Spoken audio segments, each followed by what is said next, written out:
एक सिगरेट पीने से 11 मिनट उम्र कम होती है। और आज की तारीख में जो AQI है वो 40 सिगरेट के बराबर धुआं हमारे शरीर में जा रहा है। तो हम 40 सिगरेट एक दिन में पी रहे हैं, इसका मतलब 5-6 घंटे हमारी लाइफ एक दिन में कम हो रही है।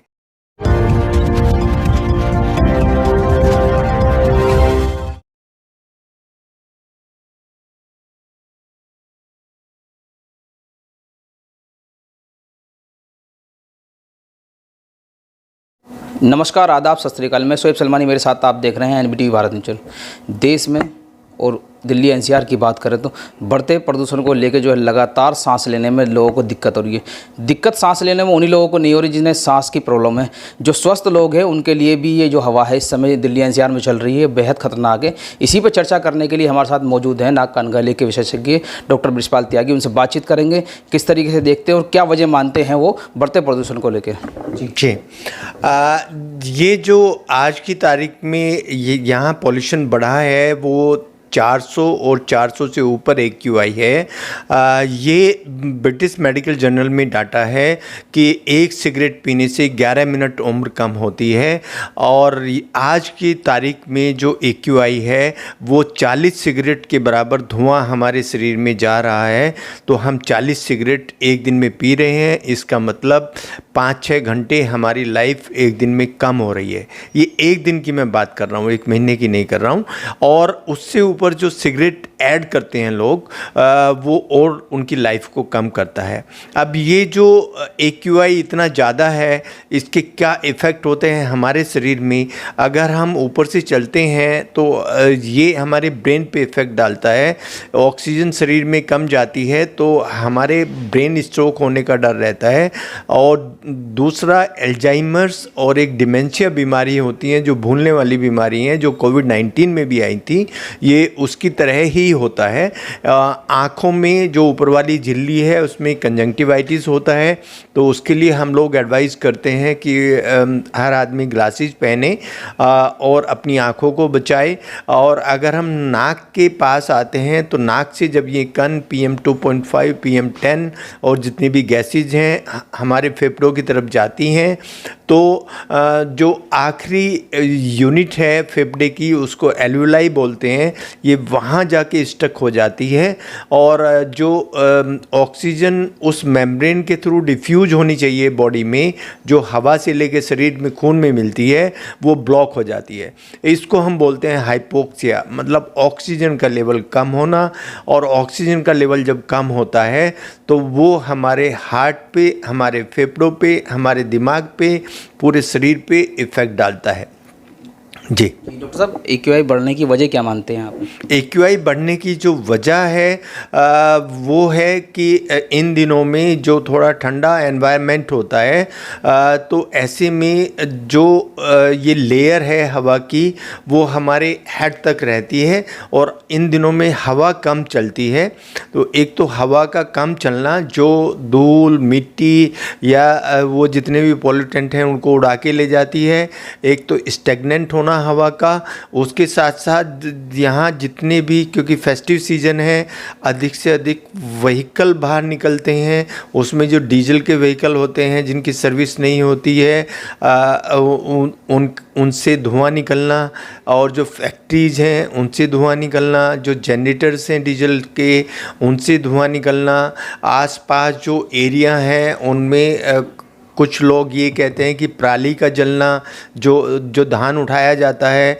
और उससे भी ऊपर जो हम लोग अपने आसपास सफाई करते हैं, झाड़ू लगाते हैं तो कूड़े को उठा के वहीं का वहीं जला देते हैं। उससे भी ये सब जितने भी फैक्टर्स हैं इनको मिलके, और जो स्टेगनेंट रहती है एयर, वो हिलता नहीं है पॉल्यूशन, वो इसकी वजह होती है। कुछ लोग जो है दिवाली को भी इसकी वजह बताते हैं कि पटाखे वगैरह फूटते हैं उसमें वो धुआं निकलता है, वो जो है सेहत के लिए हानिकारक होता है। उस पर क्या कहेंगे? इसमें जो अभी वाला, क्योंकि दिवाली तो अभी नहीं आई है, पर इसमें जो अभी दशहरा गया है उसको हम इसमें ऐड ऑन कर सकते हैं, क्योंकि उस पर काफ़ी आतिशबाजी हुई है आसपास।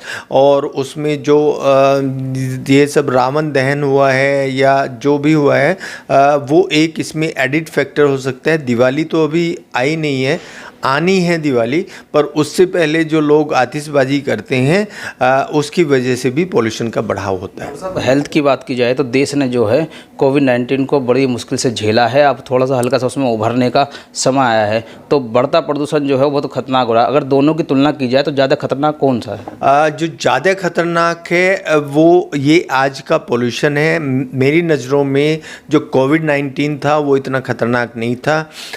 जो कोविड-19 है उसको हमने एक महामारी के तौर पे उसको डिक्लेयर किया है, लेकिन आज वाले पोल्यूशन को भी हमें महामारी से ज़्यादा डिक्लेयर करना चाहिए। वो क्योंकि इसमें आज के पोल्यूशन में हम अपने एक दिन के 5 घंटे हमारी ज़िंदगी छोटी हो रही है, ये उससे ज़्यादा है।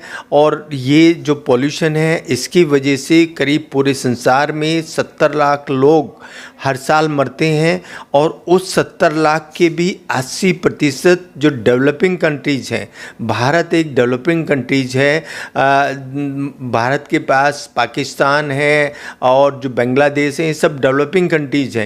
80% इनमें मृत्यु होती है।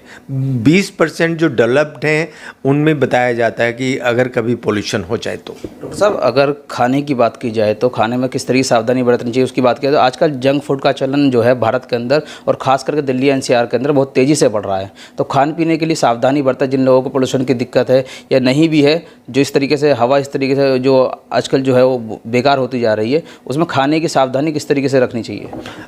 जो आपने जंक फूड के बारे में बताया है उसको हमें बिल्कुल नहीं टच करना चाहिए, क्योंकि वो ऑक्सीडेशन करता है हमारी बॉडी में, और ये जितना भी पोल्यूशन है ये भी ऑक्सीडेशन करता है। तो जो इफ़ेक्ट है बॉडी पे पोल्यूशन का उसको वो एग्रेवेट कर देता है। अब ऐसे में हमें चाहिए एंटीऑक्सीडेंट।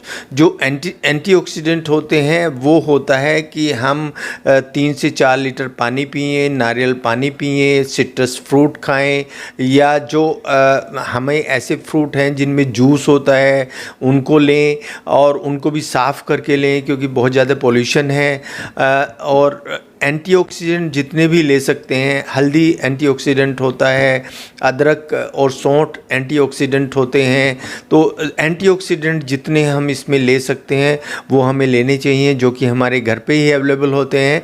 और ऐसे में जो फ्राइड सब्सटेंसेस हैं या जो ऐसे सब्सटेंसेस हैं जिनमें और ज़्यादा हमारे ट्राइग्लिसराइड बढ़ सकते हैं, उनको अवॉइड करना चाहिए।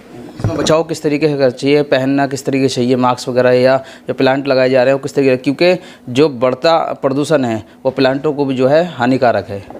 जो ये एयर का पोल्यूशन है, हमारे जो बाहर प्लांट हैं उनको भी नुकसान पहुंचा रहा है, क्योंकि उनके पत्तों पे भी ये धूल इकट्ठी हो जाती है, और जो उनका ऑक्सीजनेशन होना चाहिए वो नहीं हो पाता है। वो ठीक से ऑक्सीजन छोड़ भी नहीं पाते हैं, क्योंकि वो ऑक्सीजन अपनी पत्तियों के द्वारा ही छोड़ते हैं, उनके ऊपर डस्ट है। तो ऐसे में ये एडवाइस किया जाता है कि जो इंडोर प्लांट हैं उनको अपने घर में लगाना चाहिए। जो इंडोर प्लांट्स हैं वो हमें ऑक्सीजन भी देते हैं, और उसके साथ साथ जो अंदर की एयर है उसको ह्यूमिडिफाई भी करते हैं।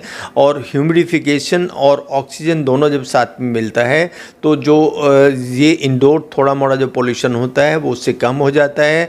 और आउटडोर हमें फिर जाना नहीं चाहिए ज़्यादा पोल्यूशन में।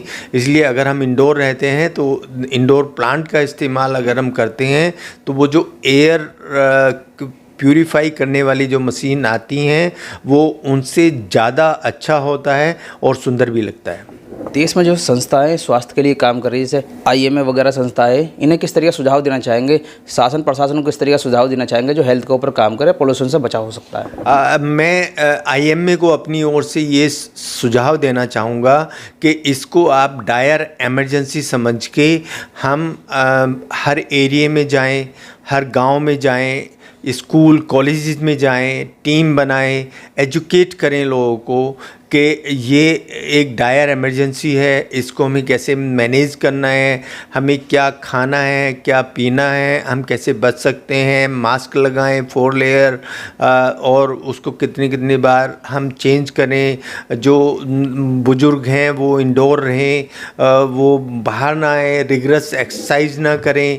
तो ये सब बताना चाहिए। साथ साथ जो एडमिनिस्ट्रेशन है उसके साथ आईएमए को मिलके ये सब सजेशन देना चाहिए कि हेल्थ के बारे में कोई एडवाइजरी जारी करें। स्कूल कॉलेजेस वगैरह बंद किए जाएं। जैसे कोविड-19 को महामारी डिक्लेयर करके ऑनलाइन क्लासेस शुरू हुई थी, ये भी एक महामारी है, इसके चलते भी ऑनलाइन क्लासेस होनी चाहिए और जो काम घर से हो सकता है वो घर से होना चाहिए। ये मेरी सलाह है आईएमए को और एडमिनिस्ट्रेशन को। ये तो हमारे साथ डॉक्टर बृजपाल त्यागी जी, इनका साफ तौर पर कहना है जो इस समय दिल्ली एनसीआर में हवा चल रही है वो बिल्कुल भी साफ़ सुथरी नहीं चल रही है। और साफ़ तौर पे इनका कहना है, इन्होंने लगातार जो है बहुत सारे सुझाव भी दिए सरकार को भी, और जो आईएमए है उसको भी सुझाव दिए, और लोगों को सावधानी बरतने की भी जो सलाह दी। खान पीन में किस तरीके का खाना पीना इंसान को चाहिए, और जंक फूड से साफ़ तौर पे इनका कहना है कि जंक फूड बिल्कुल भी ना छुएं। जो आजकल के बच्चे जंक फूड की तरफ जा रहे हैं वो अपने देसी खाना खाएं, जिस तरीके से स्वास्थ्य के लिए इन्होंने बताया। लगातार हमसे इसी तरीके से चर्चा करते रहेंगे और आगे भी देखते रहिए एनबीटी भारत न्यूज़। धन्यवाद।